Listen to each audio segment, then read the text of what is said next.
Have you ever felt completely misunderstood? Like you're speaking, but the person you care about most isn't truly hearing you? We've all been there. In a world full of noise and distractions, we are losing the one skill that forms the bedrock of every healthy connection we have. It's not about grand gestures or perfect words. It's about the profound, transformative power of listening. Welcome back to the Mind Shelf, where today we're going to rediscover the art of listening, the single most important skill that can heal divides, build unbreakable bonds, and truly save your relationships. Introduction. The silent epidemic of not being heard. In the grand symphony of human interaction, we are all eager to play our instrument, to contribute our melody, to have our voice heard. We compose our arguments, rehearse our stories, and wait, often impatiently, for our turn to perform. But in this rush to broadcast, we have forgotten the most fundamental element of music and of connection: the space between the notes. We have forgotten how to listen. This is not a minor oversight. It is a silent epidemic that is quietly eroding the foundations of our most cherished relationships. We live in an age of unprecedented communication. We are armed with devices that can connect us to anyone, anywhere in an instant. Yet, paradoxically, we have never felt more disconnected, more misunderstood. We mistake the transmission of information for the establishment of connection. We hear the words, but we miss the message. We see the text, but we don't feel the emotion. This gap between hearing and understanding is where relationships begin to fray. It's where small misunderstandings fester into deep-seated resentment, where partners become roommates, where family gatherings become a minefield of unspoken grievances, and where friendships wither from a lack of genuine nourishment. The solution is not to speak louder, argue more eloquently, or communicate more frequently. The solution is to cultivate a skill that is both profoundly simple and extraordinarily difficult: the art of true, deep, and empathetic listening. Listening in its purest form is not a passive act of receiving sound. It is an active, engaged, and conscious act of presence. It is the generous gift of your undivided attention. It is the willingness to momentarily suspend your own ego, your own agenda, and your own internal monologue to step into another person's world. When you truly listen to someone, you are communicating one of the most powerful messages of all. You matter. Your experience is valid. I am here with you. This article is a comprehensive exploration of that art. We will journey far beyond the superficial advice of make eye contact and nod. We will delve into the psychology of why we fail to listen, and the neuroscience of why it feels so good to be heard. We will deconstruct the different levels of listening, from the superficial to the transformative. We will provide a robust toolkit of practical, actionable techniques that you can implement immediately to change the dynamic of your interactions. Most importantly, we will show you with concrete examples how mastering this single skill can become the salvation for your romantic partnerships, your family bonds, your friendships, and even your professional life. This is not just another article about communication tips. This is a call to action, a guide to reclaiming the most potent and healing tool in your relational arsenal. It's time to stop just waiting for your turn to speak and start discovering the world-altering power of simply and profoundly listening. Chapter 1. The Anatomy of a Breakdown. Why we are such poor listeners. Before we can build the skills of a master listener, we must first understand the architecture of our failure. Why is a skill so fundamental to human connection so universally underdeveloped? The reasons are complex, rooted in our biology, our psychology, and the very structure of our modern world. Our inability to listen is not a character flaw. It is a conditioned response. Internal barriers, the noise inside our own heads. The most formidable obstacles to listening are not in the room, but within our own minds. Our internal landscape is a bustling metropolis of thoughts, biases, and emotions, all clamoring for attention. The ego's agenda, Our ego is a master conversationalist but a terrible listener. Its primary goal is self-preservation and self-enhancement. When someone is speaking, our ego is often not listening to understand. It is listening to respond. It is scanning for points to refute, formulating a counter-argument, or searching for an opportunity to share a story that is better, funnier, or more tragic. This is the conversational narcissist in all of us, the part that constantly tries to pivot the spotlight back to ourselves. We're so busy preparing our own lines that we miss the entire performance of the other person. The fix-it reflex. Particularly prevalent in those who see themselves as problem solvers, this reflex is the overwhelming urge to offer solutions before the problem has even been fully expressed. A partner comes home complaining about their boss, and before they can finish the story, we're already offering a 5-point plan to resolve the conflict. While often well-intentioned, this reflex is a profound act of dismissal. It communicates, "I don't need to hear the details of your feelings. I've already jumped to the solution." It invalidates the speaker's need to simply vent, to be heard, and to process their emotions out loud. They weren't asking for a mechanic. They were asking for a witness, the filter of personal experience. We do not see the world as it is, we see it as we are. Our entire life is a collection of experiences, beliefs, and values that create a unique filter through which we process information. When someone speaks, their words pass through this filter. If they share a struggle, we might immediately relate it to our own past, thinking, "Oh, I know exactly what that's like." And in doing so, we stop listening to the nuances of their unique experience and start superimposing our own. This can lead to assumptions and projections, where we believe we understand when, in reality, we've only understood a distorted version that fits our own narrative. Emotional reactivity. When a conversation touches upon a sensitive subject, our emotional defenses are activated. A slight criticism can feel like a full-blown attack. A partner's expression of unhappiness can be interpreted as a personal failing. In this state of heightened emotion, what psychologist Daniel Goleman calls an amygdala hijack, our prefrontal cortex, the center for rational thought and empathy, goes offline. We shift from a state of listening to a state of self-defense. We are no longer trying to understand their perspective. We are simply trying to survive the perceived threat. External barriers, the cacophony of the modern world. If the internal barriers weren't enough, the external world conspires to make deep listening a near impossible feat. The tyranny of technology. Our smartphones are perhaps the single greatest enemy of listening. A single notification, a buzz, a ping, a screen lighting up is a neurological grenade thrown into the delicate space of a conversation.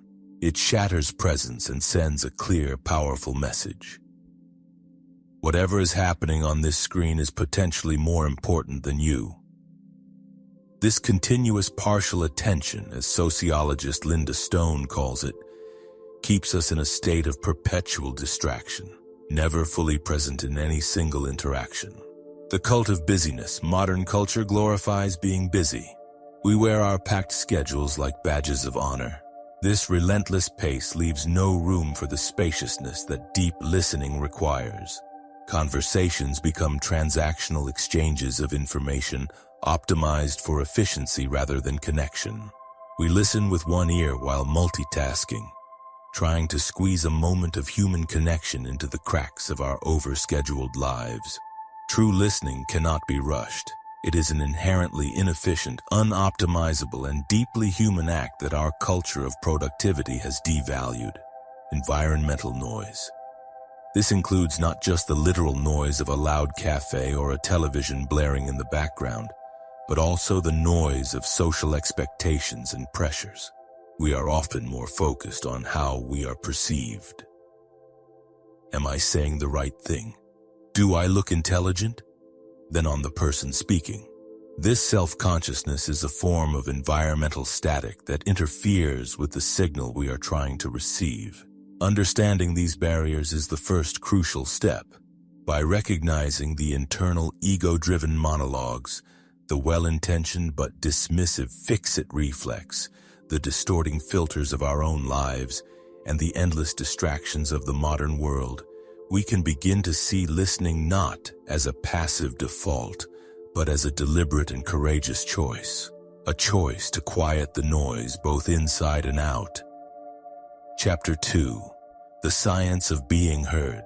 What happens in the brain and body when we transition from poor listening habits to a practice of deep, empathetic listening?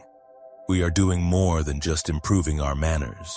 We are initiating a cascade of powerful neurobiological events that literally reshape the brains and bodies of both the listener and the speaker, fostering the very essence of connection and trust.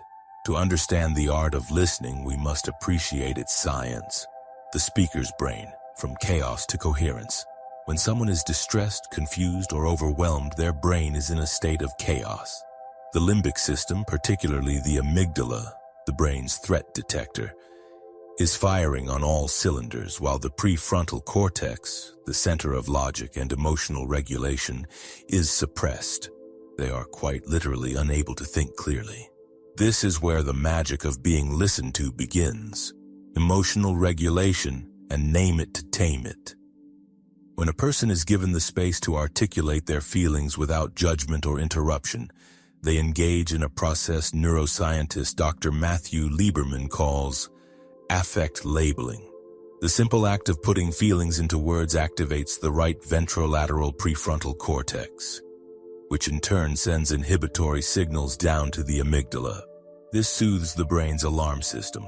As Dr. Dan Siegel famously says, you have to name it to tame it. A good listener provides the safe container for this process to happen. They don't offer a solution. They offer a presence that allows the speaker's own brain to find its way back to equilibrium. Creating narrative coherence. Our brains are story-making machines. We make sense of our lives by weaving our experiences into a coherent narrative. When we are listened to, we are essentially thinking out loud, organizing the jumble of events, thoughts, and emotions into a story that makes sense. The listener acts as a compassionate editor, not by changing the story, but by creating the focus and safety needed for the speaker to find their own clarity. This process reduces cognitive dissonance and the mental exhaustion that comes from unresolved internal conflict. The feeling of making sense is profoundly calming and empowering. The listener's brain, the power of empathy and mirror neurons. The act of deep listening is just as transformative for the listener as it is for the speaker. It is an active workout for the brain's social and emotional circuits. The mirror neuron system. Discovered in the 1990s, mirror neurons are a class of brain cells that fire both when we perform an action and when we observe someone else performing the same action. This system is the neurological basis of empathy. When we watch someone express sadness, our mirror neurons related to sadness fire in a similar pattern, allowing us to feel a shadow of their emotion. When we listen with intent, focusing on their facial expressions, tone of voice, and body language, we are fully engaging this system. We are not just hearing their pain, we are resonating with it on a neural level. This creates a powerful sense of shared experience, the feeling of "I get you." Building the social brain. Deep listening strengthens the neural pathways that constitute our social brain, a network of regions including the medial prefrontal cortex, the temporoparietal junction, and the precuneus. This network is responsible for theory of mind, or the ability to attribute mental states, beliefs, intents, desires, emotions to oneself and to others. Every time we practice stepping out of our own perspective to genuinely consider another's, we are reinforcing these circuits, making us more empathetic, intuitive, and socially intelligent over time. The shared chemistry, the cocktail of connection. When two people are locked in a state of mutual empathetic listening, their bodies begin to synchronize, and a powerful neurochemical cocktail is released, cementing their bond. The release of oxytocin, often called the love hormone or bonding hormone, Oxytocin is a neuropeptide that plays a crucial role in social bonding, trust, and generosity. Genuine listening, making eye contact, offering reassuring nonverbal cues, showing empathy triggers the release of oxytocin in both individuals. This chemical reduces anxiety, increases feelings of trust and safety, and promotes a sense of being a we rather than two I's. It's the biological glue of relationships. The reduction of cortisol. Cortisol is the body's primary stress hormone. Chronic high levels of cortisol, often caused by unresolved conflict and feelings of being misunderstood, are damaging to both physical and mental health. A single conversation where one feels truly heard can significantly lower cortisol levels. The feeling of safety and validation that comes from being listened to signals to the nervous system that the threat has passed, allowing the body to shift from a fight or flight state to a rest and digest state, parasympathetic activation. This is why a good conversation can feel physically relaxing and healing. Understanding this science reframes listening from a soft skill to a biological necessity for healthy relationships. It's not just about being nice. It's about co-regulating each other's nervous systems. It's about releasing hormones that build trust and reduce stress.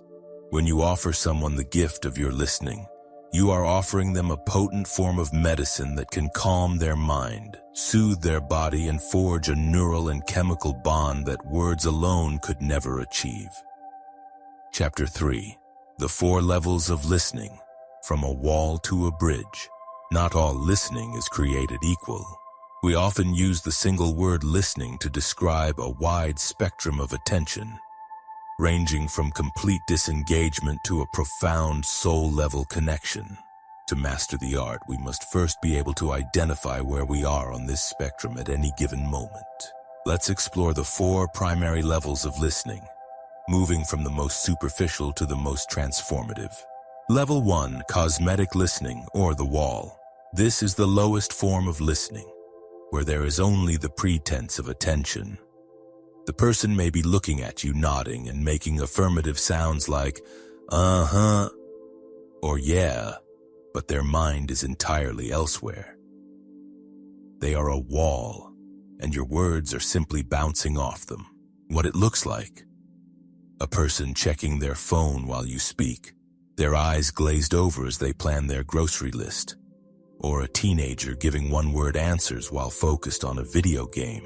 Their body is in the room, but their consciousness is not. The internal monologue. I hope they finish soon. I have so much to do. What should I have for dinner? Did I remember to reply to that email? The impact. Cosmetic listening is deeply invalidating and frustrating for the speaker. It sends the message, you are not important enough for my attention.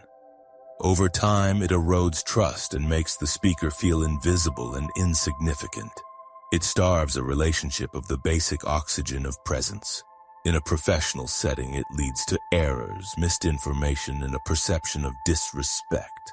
Level 2, conversational listening, or the tennis match. This is the most common level of listening in everyday social interactions. It is an active but self-centered form of engagement. The listener hears the words, but their primary goal is to find their own entry point into the conversation. It's like a tennis match.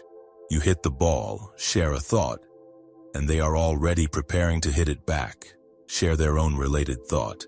What it looks like: someone who frequently interrupts to share their own story. Oh, that reminds me of a time when I was.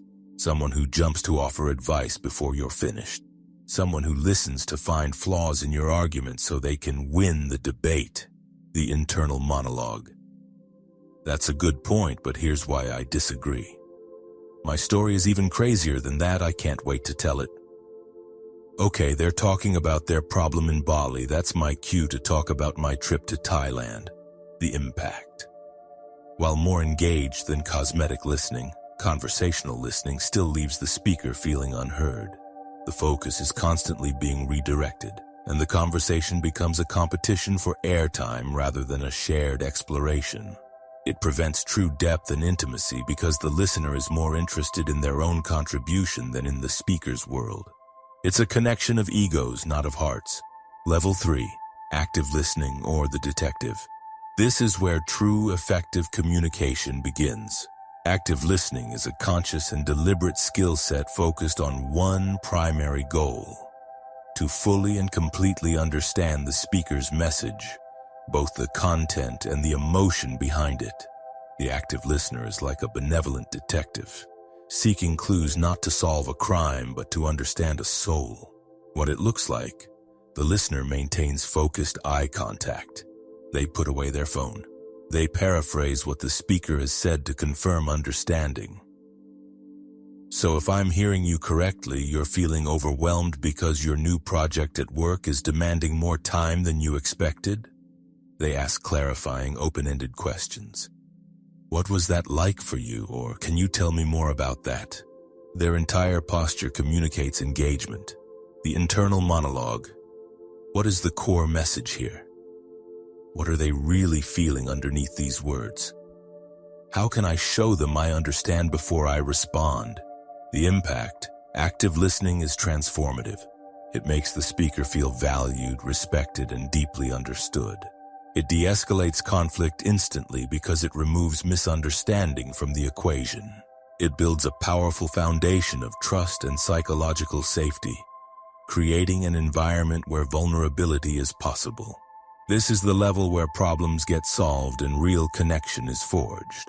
Level 4, empathetic listening or the bridge. This is the deepest, most profound level of listening. It encompasses all the skills of active listening but adds a crucial layer: emotional resonance. The empathetic listener is not just trying to understand the speaker's experience intellectually. They are trying to feel it with them. They are not a detective observing the facts. They are building a bridge directly into the speaker's emotional world. What it looks like: it looks very similar to active listening, but the focus shifts from the what to the why and the how it feels. The listener reflects back the emotions they are sensing. That sounds incredibly lonely, or it seems like you felt really proud of that accomplishment. They are comfortable sitting in silence with the speaker's pain or joy, without needing to fix it or change it. They offer nonverbal comfort and validation. Their presence is a form of emotional co-regulation. The internal monologue. What is the emotional landscape of this person right now? How can I sit with them in this feeling without judgment? My own experience is secondary. Their emotional world is primary right now. The impact. Empathetic listening is the pinnacle of human connection. It is profoundly healing for the speaker, as it allows them to feel seen and accepted in their most vulnerable state. It says, you are not alone in this feeling. This is the level that forges unbreakable bonds of intimacy and love.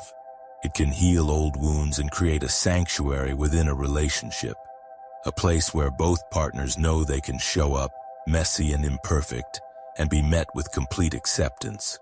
Moving up this ladder from a wall to a bridge is a conscious practice. By diagnosing our own listening habits, we can identify when we are stuck at the lower levels and deliberately choose to employ the techniques of the higher levels, transforming our interactions from empty exchanges into nourishing, life-affirming connections. Chapter 4. The Toolkit for Transformation. Core techniques of active and empathetic listening. Understanding the theory of good listening is one thing. Putting it into practice in the heat of a real-life conversation is another. Mastering active and empathetic listening requires a toolkit of specific learnable skills. These are not tricks or manipulations. They are tools of presence and understanding. When used with genuine intent, they can revolutionize your communication. Technique 1. The art of paraphrasing. What I hear you saying is, paraphrasing is the foundational skill of active listening. It involves restating the speaker's core message in your own words. This simple act accomplishes 3 critical things. It confirms your understanding. It shows the speaker you are paying attention, and it gives them a chance to clarify if you've misunderstood. How to do it? Listen for the main points and the essence of what is being said. Avoid simply parroting their words back.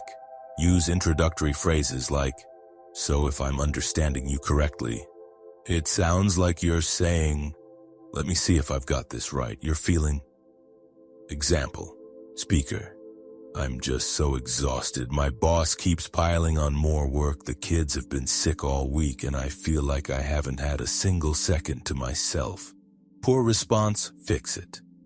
"You should tell your boss you're at capacity." Good response, paraphrasing, "Wow, it sounds like you're completely buried right now, being pulled in a dozen different directions with no time to even breathe." Why it works. The good response doesn't offer a solution. It simply holds up a mirror to the speaker's experience, making them feel seen and understood. Technique 2, reflecting feelings, naming the emotion. This technique takes paraphrasing to the next, more empathetic level. Instead of just restating the content, you make a guess at the underlying emotion. This is powerful because people often struggle to name their own feelings, and having someone else do it for them can be a moment of profound relief and clarity. How to do it? Listen for the emotional tone behind the words. Pay attention to body language and facial expressions. Use phrases like, "Hey, that must have felt," "It sounds like you're feeling very," "I can imagine that would make you feel." Example, speaker, "After I spent all week preparing that presentation, my manager presented it as his own idea in the big meeting." Poor response, minimizing, "Oh, that's just office politics for you." Good response, reflecting feelings. "That sounds incredibly frustrating and disrespectful. It must have felt like all your hard work was completely invalidated." Why it works. It validates the speaker's emotional reaction as legitimate. It shows you're not just listening to the story, but to the impact the story had on them. Technique 3. The power of open-ended questions. Closed questions can be answered with a yes or no, and tend to shut down conversation. Open-ended questions invite the speaker to explore their thoughts and feelings more deeply, handing control of the conversation back to them. They typically start with what, how, why, or tell me about. How to do it. Cultivate curiosity. Instead of assuming you know, ask questions that open doors. Instead of, "Are you sad about that?" Closed. Ask, "How did that make you feel?" Open. Instead of, "Did you finish the project?" Closed. Ask, "What was the most challenging part of that project?" Open. Example, speaker, "I'm having doubts about whether I should take this new job offer." Poor response, advising, "You should totally take it. It's more money, right?" Good response, open-ended question. "That's a big decision. What are the things that are making you hesitate?" Why it works. It empowers the speaker to do their own thinking and find their own answers. It shows that you trust their process and are there to support their exploration, not to direct it. Technique 4. Strategic summarizing. Connecting the dots. Summarizing is like paraphrasing on a larger scale. It's used after a person has spoken for a while, sharing multiple points or feelings. A good summary gathers the main themes and emotions of the entire conversation, ties them together, and presents them back to the speaker. How to do it. So it sounds like there are a few things going on. You're feeling unappreciated at work because of the presentation incident. You're also stressed about the overall workload. And all of this is making you question whether this is the right career path for you long term. Is that capturing it? Why it works. A good summary is an incredible gift. It shows the speaker you haven't just heard their individual points, but you've understood the larger picture and how all the pieces connect. It can bring immense clarity and make the speaker feel that their entire complex experience has been witnessed. Technique 5. Embracing the silence, the power of the pause. In a world filled with noise, silence can feel uncomfortable.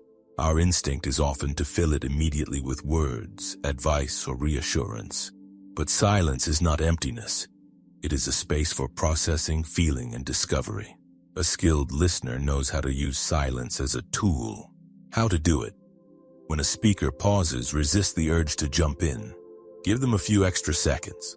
Maintain gentle eye contact and an open posture. This communicates that you are patiently and attentively waiting for them to gather their thoughts. When to use it.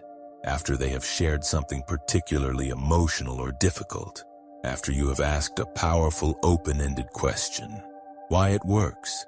The pause gives the speaker permission to go deeper.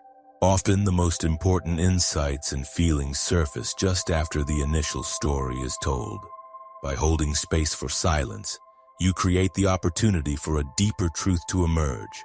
It is a profound act of trust in the speaker and their process. These techniques are the building blocks of masterful listening.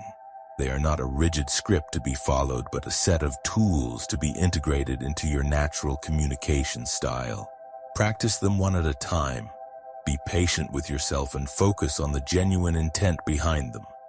To understand, to connect, and to be truly present for another human being. Chapter 5. Listening in the Arena. Applying the art in your key relationships. Theory and techniques are only valuable when applied in the complex, messy arena of real-life relationships. The way you listen to your partner during a conflict is different from how you listen to a friend in distress or a frustrated colleague. Let's explore how to tailor the art of listening to the specific dynamics of your most important connections. In romantic partnerships, the bedrock of intimacy. No relationship is tested more by the quality of listening than a romantic partnership. Here, listening is not just about communication. It's about the preservation of intimacy, the de-escalation of conflict, and the co-creation of a shared life. The scenario, the perennial argument. You and your partner are having the same fight you've had 100 times before. Money, chores, time spent together. The failure mode, conversational listening. You listen only to identify the flaws in their argument. You interrupt to defend yourself. That's not true, I did the dishes last night. You bring up past grievances. The goal is to win. The masterful approach, empathetic listening. Regulate yourself first, take a deep breath. Remind yourself that the goal is not to win but to understand. Your partner is not your enemy. Listen for the feeling beneath the complaint. The complaint is often just the tip of the iceberg. You never help with the housework might really mean, I feel exhausted and alone in this partnership. You're always on your phone might mean I feel unimportant and I miss connecting with you. Validate the feeling, not necessarily the fact. You don't have to agree with their version of events to validate their emotion. I can hear how frustrated and alone you feel with the amount of work to be done around the house. It sounds like you feel like I'm not seeing how much you're carrying. Use I statements. When you speak, when it's your turn, talk about your own experience instead of accusing. When I see the dishes piled up after a long day, I feel overwhelmed and defeated instead of, you never do the dishes. The outcome. By listening for the emotion, you bypass the surface-level fight about facts and get to the core issue of unmet emotional needs. This is how you stop having the same fight over and over again. You build a culture where it's safe to be vulnerable, knowing you will be heard, not attacked. In family relationships, bridging divides. Family dynamics are often fraught with long histories, established roles, and generational divides. Listening can be the tool that bridges these gaps and heals old wounds. The scenario. An older parent is giving unsolicited advice that feels critical and outdated. The failure mode, cosmetic listening. You tune them out, nod along, say and okay, while internally rolling your eyes and waiting for the conversation to end. This builds resentment. The masterful approach, active listening. Listen for the positive intention. Rarely is advice given from a place of malice. Usually it comes from a place of love and concern, even if it's expressed clumsily. Try to hear the underlying message. I care about you and I don't want you to struggle. Ask curious, open-ended questions. Instead of shutting down, get curious. Tell me more about why you think that's important. What was it like for you when you were my age dealing with this? This shifts the dynamic from a lecture to a shared exploration. Acknowledge and appreciate. Mom, I really appreciate that you care so much about this for me. I can see you're coming from a place of wanting to help. This validates their intention without you having to agree with their advice. You can then gently state your own perspective. The outcome.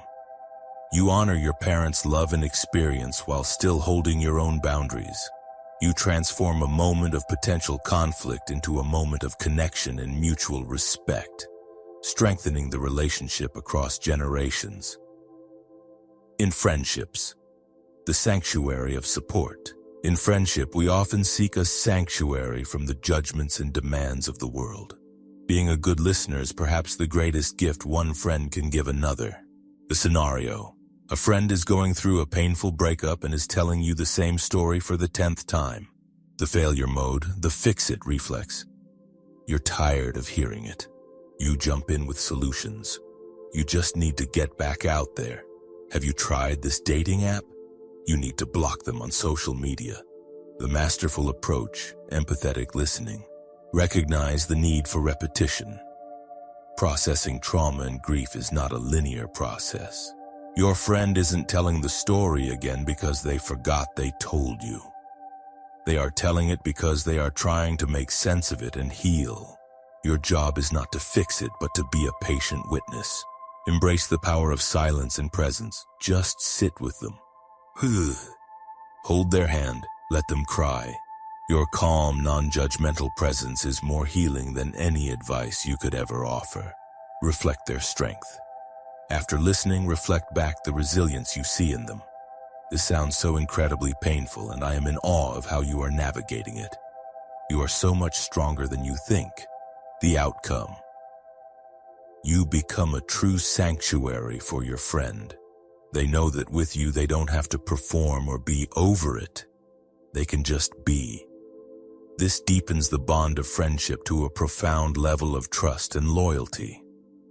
In professional relationships, building influence and trust. In the workplace, listening is a superpower. It builds trust with your team, fosters collaboration, and is the cornerstone of effective leadership. Scenario: an employee comes to you with a complaint about a process or a colleague. The failure mode, dismissive listening. You're busy. You cut them off, say, "I'll look into it," and immediately forget. Or you defend the process without hearing them out.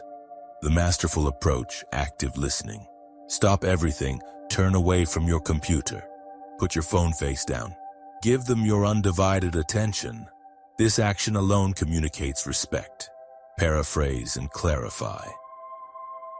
Okay, let me make sure I'm understanding the issue. The new reporting system is creating an extra 2 hours of work for your team each week, which is causing delays on the main project. Is that right? Explore the impact. Ask open-ended questions. How is this affecting team morale?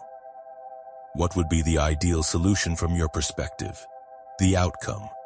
The employee feels heard and respected even if you can't implement their ideal solution.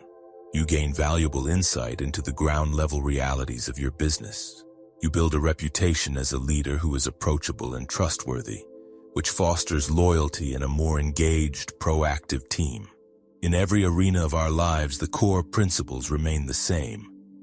Quiet your own agenda, get curious about the other person's world, and validate their experience before you respond. By adapting these principles to the unique needs of each relationship, listening becomes the master key that can unlock deeper intimacy, heal old wounds, and build unbreakable bonds of connection. Conclusion: the quietest skill, the loudest impact. We began this journey by identifying a silent epidemic, the chronic and pervasive feeling of being misunderstood in a world that never stops talking. We have dissected the internal and external barriers that make us poor listeners, explored the profound neurobiological dance that occurs when we feel truly heard, and learned the practical, actionable techniques that can transform us from a conversational narcissist into an empathetic bridge builder. The art of listening is not about mastering a set of conversational tricks. It is a fundamental shift in posture, a shift away from the self and towards the other. It is the courageous decision to be present, the disciplined effort to be curious, and the generous act of offering validation. It is choosing connection over being right. It is choosing to understand before seeking to be understood. In your romantic relationship, it is the difference between a partnership that weathers storms together and one that is torn apart by them. In your family, it is the thread that can reweave a tapestry frayed by years of misunderstanding. In your friendships, it is the safe harbor that makes you a sanctuary. In your career, it is the foundation of influence and respected leadership. The path to becoming a masterful listener is a lifelong practice, not a destination. There will be moments when your ego shouts, when distractions pull, and when your fix-it reflex kicks in. This is not a sign of failure, but an opportunity for gentle self-correction. The goal is not perfection, but progress. Start small. In your next conversation today, choose one technique. Maybe you will simply put your phone away and offer your undivided attention. Maybe you will try to paraphrase what someone says before you respond. Maybe you will ask one more open-ended question than you normally would. Each small act is a repetition that strengthens the muscle of empathy. The irony is that by focusing less on what we are going to say, we become far more influential and connected. By giving the gift of our attention, we receive the far greater gift of true intimacy. The art of listening is the quietest, most unassuming skill we can cultivate. Yet it has the loudest and most lasting impact on the quality of our lives and the health of our relationships. Go forth and don't just hear, truly listen. The world is waiting to be heard. So the next time you're in a conversation, I challenge you to put these principles into practice. Don't just hear the words. Listen to the meaning, the emotion, and the person behind them. It's not just about being quiet, it's about being present. This is the art that builds worlds between people. Thank you for spending your time with us here at the Mind Shelf. If this video resonated with you, please give it a thumbs up and share your own experiences with listening in the comments below. We'd love to hear from you. And don't forget to subscribe and click the notification bell so you don't miss our next exploration into the human mind. Until next time, listen deeply and connect authentically.